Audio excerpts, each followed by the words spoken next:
বন্ধুরা, আবারও ছোট্ট একটা গল্প নিয়ে তোমাদের সামনে এসেছি। আশা করি গল্পটা ভালো লাগবে।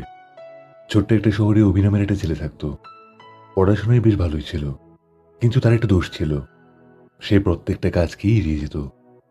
যখনই তার বাবা মা পড়ার কথা বলতো, সে হেসে বলতো, এত ভেবো না তো, এখনো অনেকটা সময় পড়ে আছে, কাল থেকে শুরু করব। এই বলতে বলতে 3টি বছর পেরিয়ে গেল। স্কুলের রেজাল্ট বেরোলো। প্রত্যেকটা বিষয়ে অভি ফেল করলো। পরিবারের সবাই অভিকে বোঝালো, দেখ, সময়ের কদর করতে শেখ। যেই সময়টা পেরিয়ে যাচ্ছে তা কখনো ফিরে আসবে না। অভি কোনো গুরুত্বই দিল না। বছরখানেক পর অভি শহরে পড়তে গেল, কিন্তু তার অভ্যেসের কোনো পরিবর্তন হয়নি। সারাদিন মোবাইলে রিলস দেখা, বন্ধুদের সঙ্গে আড্ডা দেওয়া, মজা করা, সব গুরুত্বপূর্ণ কাজগুলোকে এড়িয়ে চলা, এটাই তার নিত্যদিনের রুটিন ছিল। সেই শহরে একজন বয়স্ক লোক থাকত। পাণ্ডিত্যে ভরপুর, শান্ত স্বভাবের ওই লোকটা জীবনের সবকিছুতেই প্রচুর জ্ঞানী ছিলেন। আশেপাশের লোকেরা তাকে জ্ঞানী বাবা বলে ডাকতেন। একদিন অভি ভাবল, আমার ওনার সাথে একবার দেখা করা দরকার, হয়তো আমার জীবন কিছুটা বদলাবে। অভি ওই জ্ঞানী বাবার কাছে গেল। বাবা একটা গাছের নিচে বসে ধ্যানে মগ্ন ছিল। অভি মাথা নিচু করে বলল, বাবা, আমি সব জায়গাতে সবখানে কেমন জানি পিছিয়ে যাচ্ছি। আমার বন্ধুরা আমার থেকে অনেক এগিয়ে গেছে, আমি কেবল হেরে গেছি। দয়া করে আমাকে পথ দেখান। বাবা চোখ খুলে মৃদু হেসে বলল, দেখ, তোর সমস্যা এটা নয় যে তুই যোগ্য নোস। সমস্যাটা হচ্ছে তুই সময়ের মূল্য বুঝিস না। চল, তোকে আজ একটা গল্প শোনাই। বহু বছর আগে একজন রাজা ছিল, যিনি প্রজাদের খুব ভালোবাসতেন। তিনি কখনো কারোর সাথে অবিচার করেননি। একদিন জঙ্গলে তিনি একজন গরিব লোককে দেখতে পান। ছেঁড়া ময়লা কাপড় পরে আছে। দেখেই বোঝা যাচ্ছে ভীষণ ক্লান্ত আর নিরাশ।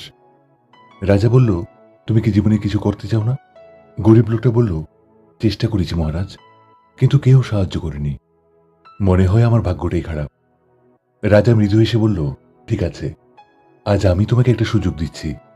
আজ সূর্যাস্তের আগে তুমি যদি রাজমহলে আসতে পারো, যত স্বর্ণ মুদ্রা নিতে পারো নিয়ে যাও। ওই লোকটা এটা শুনে ভীষণ খুশি। সে দৌড়ে বাড়িতে গেল। তার স্ত্রীকে সব কথা খুলে বলল। তার স্ত্রীও খুব খুশি। সে বলল, তাড়াতাড়ি করো, নয়তো অনেক দেরি হয়ে যাবে। লোকটা বলল, আগে কিছু খেয়ে নি, আমার খুব খিদে পেয়েছে, কিছু খেয়ে তারপর না হয়ে যাব। তার স্ত্রী তাকে তাড়াতাড়ি খাবার বেড়ে দেয়। সে খুব আস্তে আস্তে খেতে থাকে। এরপর তার খুব ঘুম পেল। সে ভাবল, একটু ঘুমিয়ে নি, তারপর যাব, এখনো অনেকটা সময় পড়ে আছে। এরপর সে ঘুমিয়ে পড়ল।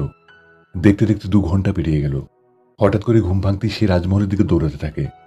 কিন্তু এত গরম পড়েছিল, কিছু দূর গিয়ে সে একটা গাছের নিচে বিশ্রাম করে সেখানে সে আবার ঘুমিয়ে পড়ে। আরো 4 ঘন্টা পেরিয়ে যায়। সে যখন উঠল, সূর্য প্রায় অস্ত যাচ্ছিল। সে প্রাণপণে রাজমহলের দিকে দৌড়াতে থাকে।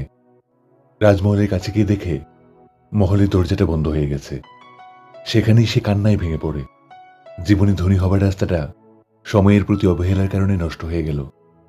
গল্প শেষ হতেই বাবাজি বলল, সময়ের মূল্য করতে শেখ, না হলে আফসোস করে ছাড়া আর কোনো উপায় থাকবে না।